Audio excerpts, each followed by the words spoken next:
Spirits of the open air. When you think of ghosts, you think of haunted houses. But ghosts don't have to stay inside. After all, it's a poor ghost that can't walk through a wall. The bleak expanse of Dartmoor, for example, is an area famous for its open-air ghosts. One motorist reported driving into an evil force which slowed her car almost to the point of stopping.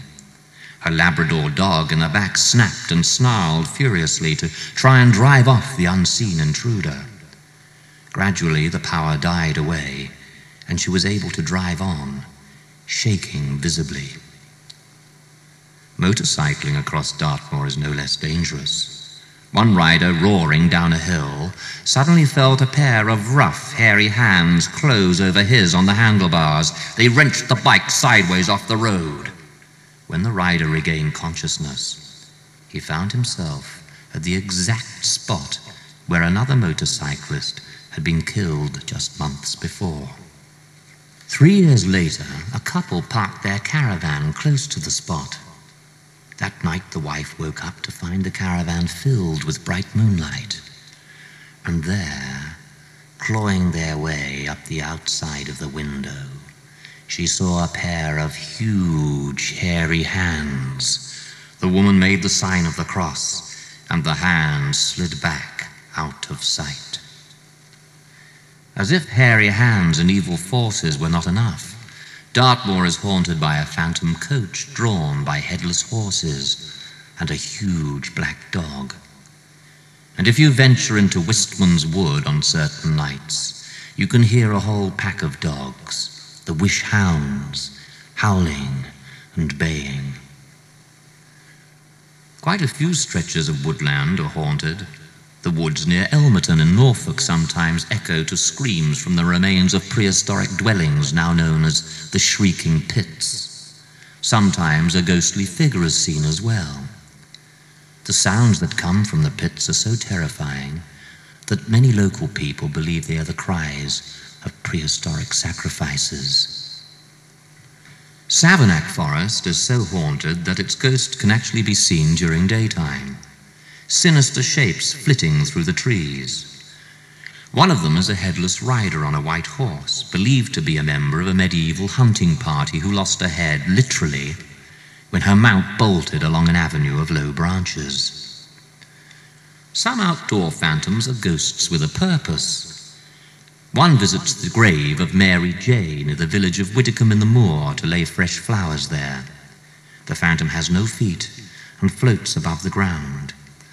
Some people think it may be the spirit of Mary's beloved trying to make amends for the fact that she killed herself after he deserted her.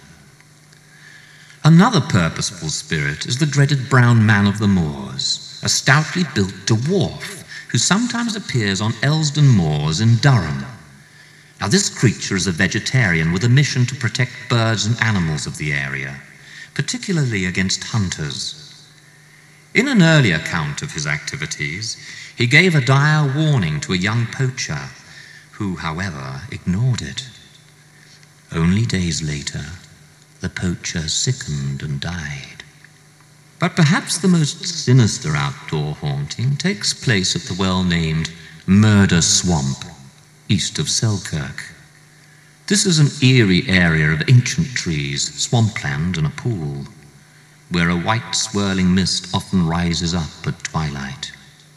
There are those who claim to have seen ghostly figures moving in the mist and heard the whispering of ghostly voices. The haunting, it is said, goes all the way back to the days of the Jacobite Rebellion, when a young couple about to be married had to flee into the woods round Murder Swamp.